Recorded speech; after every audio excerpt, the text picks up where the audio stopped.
kicking off the episode, we like to do a little recap before the episode starts. And what we'll do is we take that recap, we peel it out as its own separate video, and then we also do a deep dive discussion with it. So if you're watching just our recap video, there's actually a link to the full discussion in the description box. But let's get into talking about Worlds Beyond Number, The Wizard, the Witch, and the Wild One, episode 29, The Spy. And this episode opens up with the party having dinner with the Coven of Elders. And it's not quite as homey and relaxing as you may think going to this grand banquet. The party whistles some music, the ballad that Ame came up with back in the town when Naram was being freed, and Port Talon, excuse me. They come into the banquet hall. Grimoire's animals are like all over the place. Some of them are like sitting in chairs, and they begin to make small talk with the witches who are present while eating their dinner. Ame is upbeat and positive, while Suvi is very much staring down Grimoire. Grimoire being the witch who butchered one of her wizards, not just moments before, hours before. There is some conversation, notably Indri's like, hey, I noticed all of your people aren't here. And that's when Grimoire's like, I did brutally murder one of them. To which Indri gives a very sort of cryptic and cold, like, oh, sorry about that, I hope it doesn't happen again kind of remark. Not like in a threatening way, but just like oh yeah, sorry. Meanwhile, Indri tries to change the conversation and lift the conversation, says like, hey, I heard you were singing a tune on the way in. And Ami's like, yes, we were. It's just a tune we really like in our travels. And Indri says, would you like to sing it for us? So the three of them sing this song, terrible performance roles. And Suvi notably only mouths the words, doesn't actually sing. And Indri's like, that was very nice. Good job.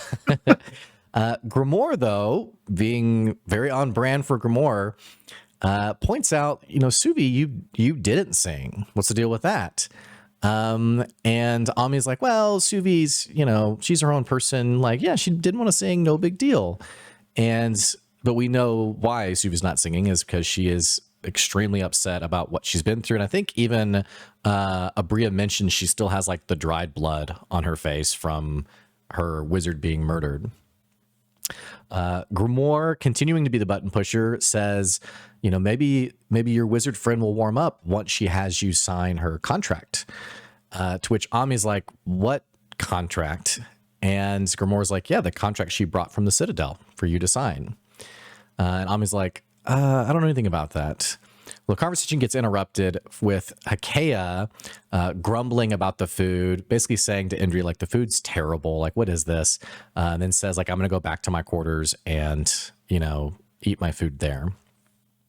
One other detail happens. Indri summons Neef, her assistant, her apprentice, excuse me, and hands over a plate of food and says to take this to the Antivilis, which seems to be based off of the Antivili, which is a whole lore conversation we'll get into in our discussion. But it was essentially this organization that was destroyed following the Battle of, I think, Cairo is, I think, the connection there, I'm pretty sure. But they talk about that later in the episode and just sort of jog our memories. The party then, the banquet ends. Ame asked to speak to Indri. Ursulon and Aabria kind of go off on their own separate way. And Ame, in chatting with Indri, there's this very weird conversation where Indri's like, hey, about that meeting this morning, sorry that we're talking about like killing you. And there's some very interesting insights that come from this conversation. First of all, Ame is like, I totally get it. I'm here to serve the world. And, if my station has to go, that's okay. I am curious, though, like, who's going to watch over my responsibilities if I'm destroyed and the station's destroyed? And Indri's like, well, these things kind of just have a way of working themselves out. Those, it'll kind of go back to sort of like managing itself, just like these other stations that are no longer around, they kind of manage themselves as well. She also asks about what Grandmother Rin was like, and very slyly mentions that Marara had been having conversations with Rin, and it very much piques Indri's interest. She's like, well, what was happening with Marara? And Ame is very clearly trying to play on this small wedge that she noticed between the two of them when she saw them a couple episodes prior. The other thing that happens that's interesting is that Ame says, well, it's a shame that I'm going to have to be killed because then you'll have to get rid of someone else to keep the voting an odd number of people. And Indri just is totally unfazed by this. She's like, well, we'll figure it out. Almost like she's not surprised by this data point.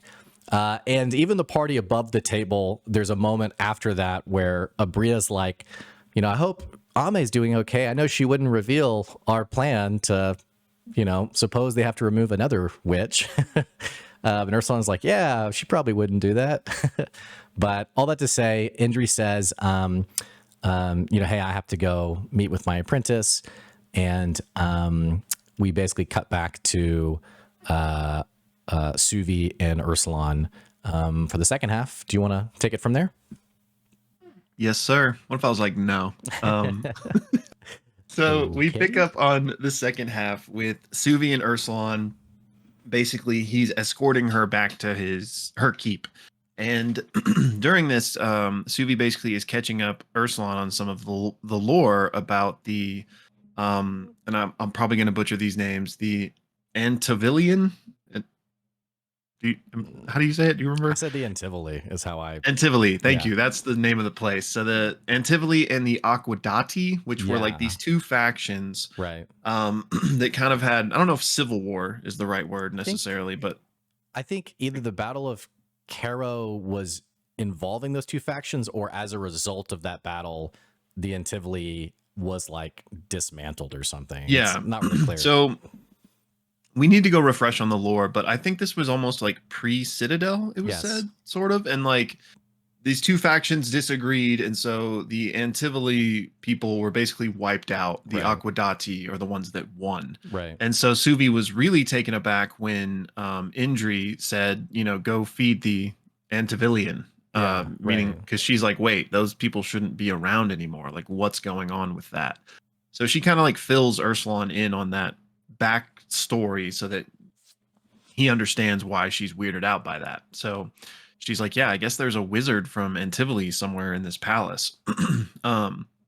So after she says that, they're like getting close to the keep, and Ursulan reminds that like he's got a date tonight to go get drunk with Heinrul. And Suvi's like, yeah.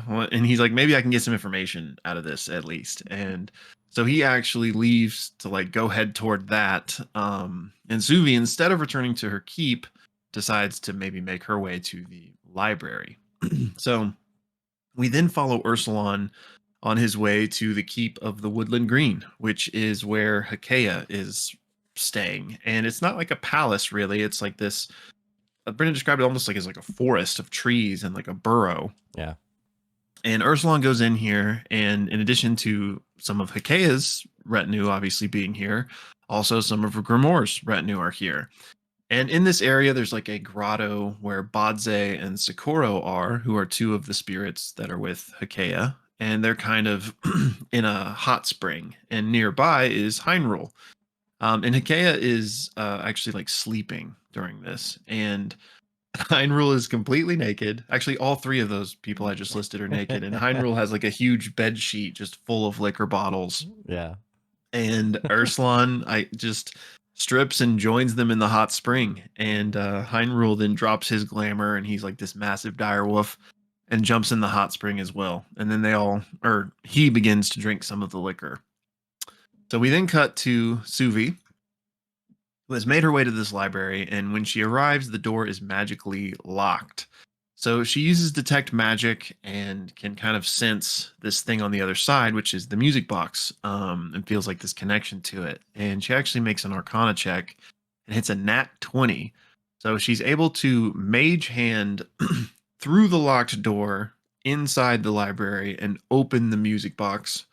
that way. And when she does this, the music plays and she hears like this skittering, and then all of a sudden the door unlatches and opens. And inside, she can see there's this scorpion made of glass that seemingly just unlatched the door for her. In addition, there's actually several of these like glass scorpions all skittering around the library doing things. And she recognizes that these are from the Citadel. These are actually from the music box itself. And in fact, she'll come to see that there's a little like glass spider sitting on top of the music box that is like crafting these scorpions that are all going around doing their own bidding. So Suvi walks in and she kind of investigates around. And well, excuse me, first, or no, yeah, she walks in, investigates around. I think she rolls pretty highly and basically gleans that these stars can only witness things that happen outside and at night. And she's like, while I'm here, maybe I'll try to get some information out of these. So she tries to decide like who she should check in on and remembers that you need to know like the true name of whoever you want to look for. So she actually says Yoren's name, and all of these stars associated with Yoren start like filling the chamber and start rushing around. And as soon as Suvi says Yoren's name, the mirrored spider that's making the scorpions stops, comes over to her, and each of its 8 eyes start capturing the light of these different Yoren stars, like recording those memories. And Suvi looks at one of them and sees a memory of her parents in Gavriel, basically sharing an ale, and Yorn is there, except in his human form, which I think this is the first time Suvi's ever seen it, which is a slender, wiry Asian man with salt and pepper hair and a beard. And Suvi kind of almost feels too personal, like looking at these private memories of her parents. So she like lets the spider collect them, but then she kind of shifts gears and is like, okay, now show me the king and knight memories. But this doesn't work because that's not his true name. So you have to have the true name to get to access these memories. So then she thinks and is like, okay, morning Rin song to get all of the memories of grandmother Rin to see if she could learn anything about the past covens to help Ame. And she basically kind of needs to narrow down these memories because there's so many of grandmother Rin. And so what she ultimately realizes is that if she cycles down to look at Hakea, that'll really get her, or like memories with Hakea, Rin, and trying to narrow down the coven. And what Suvi ultimately realizes is that Hakea is the only witch of the Woodland Green that there's ever been. So she's always been that witch. And so that interests her, and she starts going through Hakea's specific memories. And she finds one of Hakea really young, like 16 years old, and she's in this like verdant, evil looking forest, as Brennan describes it. And in this vision, she is like wresting this powerful wand from this tree. And she's like wounded, and it seems to be like the end of a quest. And as like this wand is getting wrested from this in this memory, like all of the stars start to like gleam. And Suvi notices in the real world, not in the memory, like throughout the domed ceiling, she can see another one of the towers here, and like a similar gleam is emanating from this tower, matched by what's happening in the memory. We then cut back to Ursulon, who is extremely drunk, under the poison condition because of it, and Heinrul and him are both extremely drunk. And Heinrul's like, I knew your father, like I knew the Great Bear. And they're just having this drunken conversation, and Ursulon's like, yeah, but grandmother Rin's the one that raised me, and I was last in the world of spirits long ago, basically revealing that he is way shadowed, and but that's okay because I have true friends. And Socorro says, it's good to have true friends. We have true friends as well. And Badze like kind of wraps herself around Ursulon, like trying to comfort him because he's way shadowed. And she's like, yes, like Socorro is my true friend. And then Badze says to Heinrul, we're out of liquor. You should go get us some more. And Heinrul's like, no, that's impossible. I've still got some right here. And he does, so he doesn't go anywhere. And Socorro says, well, Heinrul, do you have any true friends? And he's like, no, my love is Grimoire. I have no need for friends beyond that.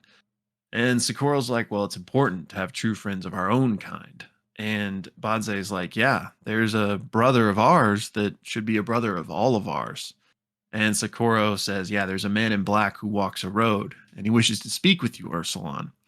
He walks the road, and in this place there are few roads to tread, so he would really like to speak with you. And Hyrul's like, whoa, the King of Night doesn't walk in Hakea's retinue. And Socorro says, well, not all of our friends walk in the retinue. And Badze's like, yeah, it'll serve you as well, Hyrule, if you were to accept his friendship. And Hyrule's like, does Hakea know that you guys are speaking on behalf of the King of the Night? And Socorro's like, calm down, Hyrule. And Badze's eyes light up, and she tells Hyrule to lighten up. And this is some sort of like charm or dazzle that like entrances Hyrule just long enough for Socorro to chop his head off. And Badze, who is again like wrapped around Ursulon, starts to like constrict him and pull him down and says, it would do well to be his friend, Ursulon. And that's where the episode ends. Again, that is episode 29, The Spy. And if you're just on our recap, want to hear our full thoughts, that will be linked down in the description below.